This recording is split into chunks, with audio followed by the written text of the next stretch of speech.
We want to hit the most common questions we hear about self-directing. A lot of these come up over and over again on the phones with our team here. Mark and I have done the 10,000 consults as lawyers answering these questions because for most people, self-directing your IRA is a new thing. They've never done it before. Most of our customers come here and they're like, they've been investing in the stock market, buying ETFs or target date funds or mutual funds. And they're like, hold on, I can buy these assets in my IRA? And you need to learn a few things. You need to learn more than like typing in a few keystrokes and hitting buy on a computer. So it's not rocket science, but we want to hit some of the common questions for any of you who are interested in this. Maybe some of you just got started and you're like, I'm not sure I understand everything on there. We want to hit some of those common questions for you. What can I invest in? So you're saying I don't have to buy a stock or a mutual fund? I could buy real estate? And a lot of people think when we start talking about, yeah, you could buy real estate or a private company, they start thinking, oh, like a publicly traded REIT or a publicly traded real estate company. No. I'm talking about like the duplex down the street, the single family rental, the little real estate syndication, buying a $5 million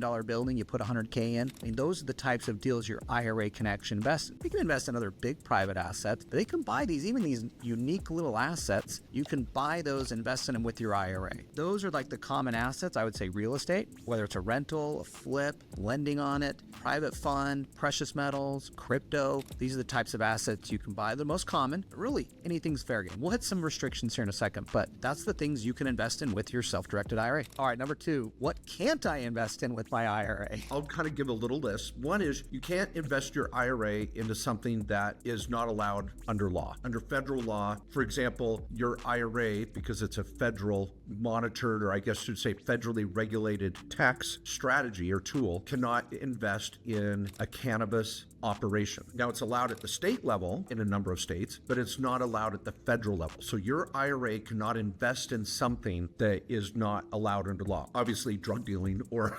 prostitution or something really bad. That would even include cannabis because it's not federally allowed. Number 2, it cannot invest in S corporations. Many of you may be a small business owner with an S corp. You're like, oh, I'm going to invest in so-and-so's S corp or even my own. I cannot do that with my IRA. The third thing, and I think we'll probably have a question on this regarding prohibited parties, is your IRA cannot invest in something a prohibited party to you owns. Like it cannot buy stock you already own. It cannot buy real estate you already own. It cannot invest in something your mom owns or your dad owns that they already own. Now you can go invest together. We'll probably get to that. But I think that's really the list. Anything you'd add, Matt? Yeah, the only thing would be collectible items. The tax code used to actually, with retirement accounts, you could buy collectibles with your IRA, right? You could buy art even, you could buy a coin collection, you could buy a wine collection, But those turned into the bottle collections, and Congress was like, nah, we're not gonna let people buy these collectible items. They're kind of quasi-investments with some personal benefit or attachment that some people have to those things. So they restricted collectibles later on. So life insurance is a weird one too. 401ks can do life insurance, but IRAs can't. Well, what is the main restriction or rules I need to know when I'm doing this with my IRA? So if that's question number 3, that is a big one. Like, what do I need to know? I think for most people, this rule doesn't matter. It's just the ones that are trying to do something cute, or they've got some tricky deals they're trying to execute. So what Mark said earlier is, if you already own an asset, you can't sell it to your IRA. So the IRS says something, or I should say Congress created something called the Prohibited Transaction Rules that says, hey, these IRAs are special tax beneficial accounts. The government doesn't collect as much money on them as they can on other accounts. So we're going to only let your IRA invest with third parties. Like it can't go buy an asset from you personally. It can't go buy an asset from your spouse, your parents, your kids. There's these people called disqualified persons. So if you're like, well, I wanted to use my IRA to buy property from myself or sell some stock or some options I personally own over in my IRA, just know that's not going to work. Can your IRA buy real estate? Can it buy stock? Can it buy options? Yes, it just can't buy one you already own or anyone who's considered a disqualified person. So if you're like, well, man, I was going to buy real estate. I already own real estate. I'm going to keep that, but I'm going to buy new real estate with my IRA. That's totally fine. So that's that prohibited transactional. There's more to that. As Mark said, we've got a lot of other podcasts on it. But as a general rule, as long as you're just buying from third parties or making investments, trying to find the best deal, not necessarily trying to move assets you personally own or close family members, you're going to be fine on that rule. I like it. All right, number 4, I'm ready. What account type should I set up? First, what type of account you may already have. So So if you already have an IRA at Fidelity or Schwab or somewhere, then you're going to want to open a self-directed IRA and move that. You kind of have to move it from IRA to IRA. So if it's a traditional IRA, you would open a traditional IRA at our company, the trust company. And then if you had a Roth IRA at Fidelity, you'd open a Roth IRA where it's going. Once you get it there, if let's say you move a traditional IRA, you can convert it to a Roth. Let's say you have an old 401k from a job 5 years ago, and it's just sitting there. You don't know what's even in it. You finally call them and you're like, oh my gosh, I got 50 grand in there. I'd love to self-direct that. I got a deal I'd like to do with my brother or my sister, or I've got this private company that I'd like to invest in. But that would be a rollover in a sense where you take it from the old 401k and you'd open an IRA for it to go into. Now, for the small business owners out there, you already have a solo 401k, and you're like, oh, I'm just going to roll it directly from the 401k into my solo 401k. So there's a variety of accounts that you might set up, but the general rule is I want to set up an account that's going to receive the same type of funds. You could open a health savings account. Matt knows I'd love to self-direct my health savings account. You could open a Coverdell education account and start building that. So the world is your oyster here. There's not one particular account that's the right one. It's what's best for you. Yeah, we have many account owners here that have a Roth IRA, they have an HSA, they have a traditional IRA. They might have multiple account types that they are self-directing. The one that we get quite a bit is, well, I have a traditional IRA, but I want to do a self-directed Roth IRA. Can I do that? Yes, but you've got to convert it to a Roth IRA. So we have a Roth conversion app where we open up the traditional IRA to receive the transfer of traditional IRA dollars, and then we immediately convert it over to Roth dollars. Now, remember, when you convert traditional dollars to Roth, you got to pay tax on the amount converted. So if that was a $100,000 amount you moved over and converted to Roth, you're going to get a 1099 for $100,000. That's going to go on your tax return, your 1040. And if you're in a 30% tax bracket, you're sending the IRS $30,000 plus whatever state, depending on the state you're in. Upside, of course, is that's growing and coming out tax-free later. But that's a very common approach. And the other thing I'll say is Roth IRAs are the most popular account. And that's not typical for IRAs in general. Like if you ask like a Schwab or a Fidelity, traditional IRAs dominate just because most people have saved traditional dollars in 401k plans over the years. But Roth IRAs are more popular with us. A lot of people convert or seem to like to self-direct Roths because they're more in control of your own destiny with a self-directed account, right? And you're liking that tax-free growth and that tax-free distribution later on at retirement. When should I use a checkbook IRA or IRA LLC? What is a checkbook IRA? That is essentially when you use an LLC, limited liability company, and you have your IRA, instead of invest in some other operation or invest in directly in a rental property or directly into crypto, you say, you know what? I'm going to form an LLC that's going to be owned entirely by my IRA and invest in that. And so we're going to move that money into that LLC, and now you control the checkbook. That is not prohibited. So you don't have to call us and say, oh, do this, do that. We're going to put the money in the LLC. We're going to give you the rule book you got to follow, but you're going to take that LLC and invest it as quickly as you want in whatever the hell you want that's allowed. And you kind of cut us out of it, which is fine. Your fees don't change. We want to save you time and save you money, and you calling us every time you want to do something can be a pain in the butt. So these checkbook LLCs are really what's going on. It's not a checkbook IRA. It's an LLC owned by your IRA, and that checkbook LLC is there to help you. What are the most common reasons people like that? Yeah, I mean, I think just like think of the customer, and we were talking about this with the team here at Directed IRA yesterday. It's like buying a property needs to be rehabbed and then it's going to be rented, right? There's just a lot of transactional stuff happening there, signing a contract, closing on it, paying an inspector, then you own it, and then you're like setting up utilities, you're getting insurance, you're paying, buying a new fridge or a dishwasher, you're paying someone to repair it or rehab it. I mean, it's just, when you're doing it out of your IRA directly, it's just a lot of back and forth. And so, but with the LLC, you're in control. It's kind of like how you do your real estate deals already for someone that's like a real estate investor. It's just your IRA funds in that specific LLC. So, those are the perfect candidates for this, generally real estate investors, but even I use an IRA LLC, I mean, I sit in the office here every day. I can push the buttons and I know all the process of what you can and can't do. And We definitely make it easy here at Directed IRA, but the LLC is just a lot smoother. Even when you're dealing with the title company, it's just, XYZ Investments LLC. I got the bank account. It's a separate bank account that's, got my sacred retirement account funds in it. I'm not commingling other stuff with it. So I think it's a really good option for real estate investors. Anyone who wants more control on their investments, like Mark's done cows, that's easier to do in an LLC and go do those transactions than doing it out of your IRA. Some of you that are crypto investors want to do altcoins. You want to do something that's not on the Gemini exchange, which we support. It is super easy to use, but some of you want to use a different storage method, invest in altcoins. So we'll set up an LLC for you to do that. Well, let me just hit the one that I got this morning on my social media on real estate, which is, hey, I'm cutting in here because I want to make sure you know all the stuff I'm talking about on my YouTube channel, investing in alternative assets, whether it's real estate or private funds or private equity, oil and gas, crypto, saving on taxes, all these concepts I love and I talk about here. I want to let you know we do this at my company, Directed IRA. So get on over to directedira.com/call and book an appointment with one of our self-directed IRA specialists that'll help you understand how to take control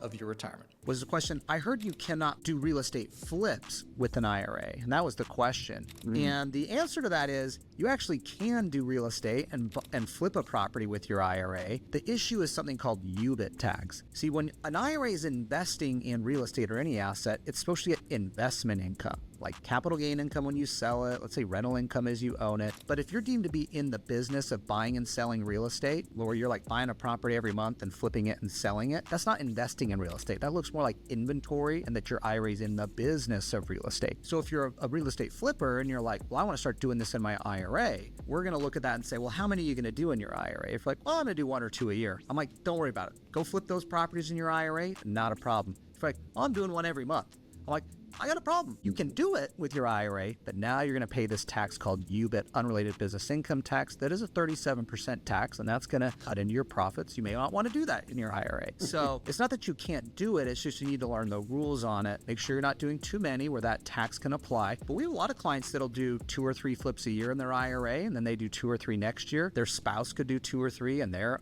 separate IRA account. And so even though we have a lot of clients that do the kids' Roths, and they're flipping a property and their kids' Roth even. And this could be the same for wholesaling a property or other kind of shorter term transactions. So you can do it. Just make sure you understand those UBIT tax rules and how to navigate around it and make sure you don't fall into that trap. Now, I will say this, even if you fall into that trap, because I have clients whose IRAs do real estate development, there's more strategies there. There's the UBIT blocker structure where you can pay a corporate tax of 21%. Flip, I'm green lighting that. Just be careful doing too many. Number 7, I've got a good one that I get asked all the time. People say, well, what's the penalty or the tax when I self-direct? Because I don't want to take money out of my IRA to buy real estate. I'm like, we are not taking the money out of the IRA.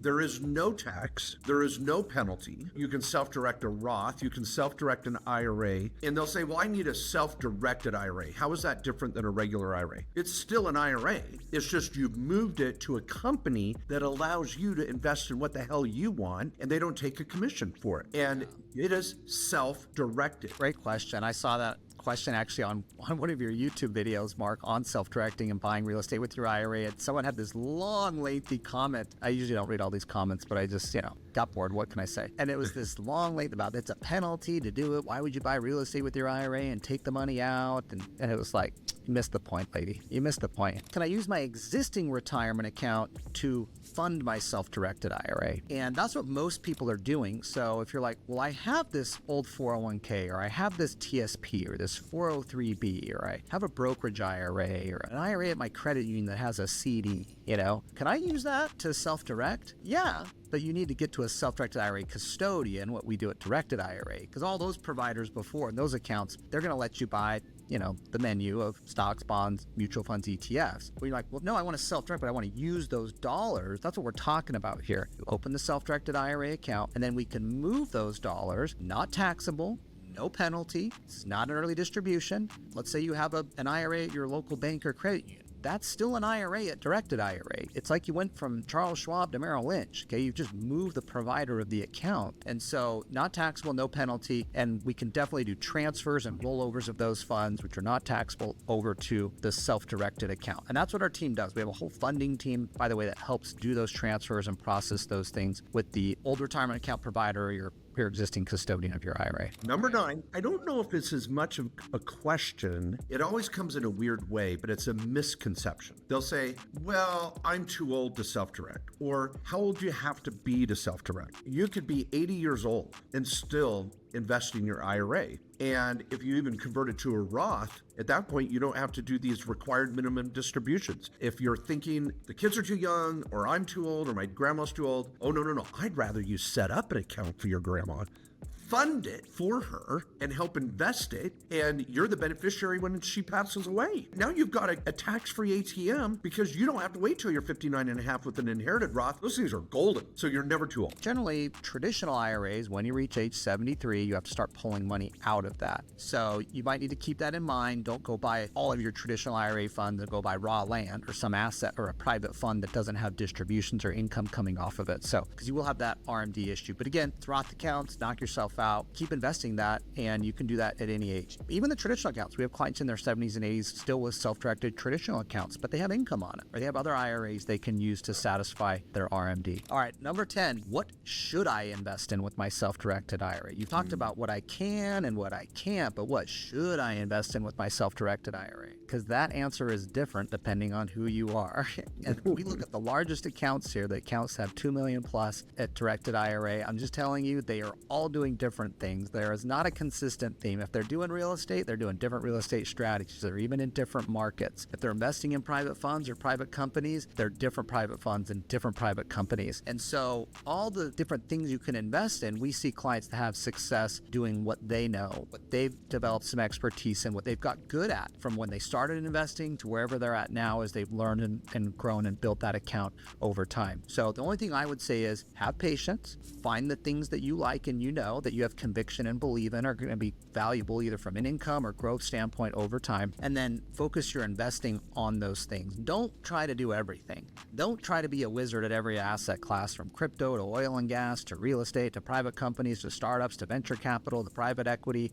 Don't get trapped into that. You'll be a jack of all trades and master of none. And that is one thing I will say that I do not see those accounts doing. They are not doing a lot of different things. They are focused in a few different things that they do really well at. So that'd be my best advice. And what we like to say is invest in what you know. I've given the example of the dentists. We had a number of dentists come in all at once to invest their IRAs into this MouthGuard private company. There's groups called Meta Angels that are doctors that invest in healthcare companies, and many of them use their IRAs. There's Tech Coast Angels, another like angel and group. They invest in tech startups, and they're mostly technology executives or people that work in the technical space or developers. And so they're investing in what they know. Now, you don't have to do that. I mean, I'm a retirement account guy. I mostly invest in real estate because it's been tried and true for me, and I've happened to make some good connections of people that seem to perform well and that I can trust, where I've been able to get good returns. And so just find your lane and have some patience with that. Know there's some education there on learning the asset classes, but we just think that self-directed IRAs are something that more people need to be doing. It's not for everybody, but it's for a hell of a lot more people that are currently doing it right now. Hopefully you found this helpful. Make sure you're subscribed to the podcast too, by the way. There's a lot of other prior episodes where we've dug deep into each of these little topics we discussed here and these most common questions. Webinars every month. We have events and all these other resources to help you as you're learning how to self-direct your IRA and taking control of your retirement.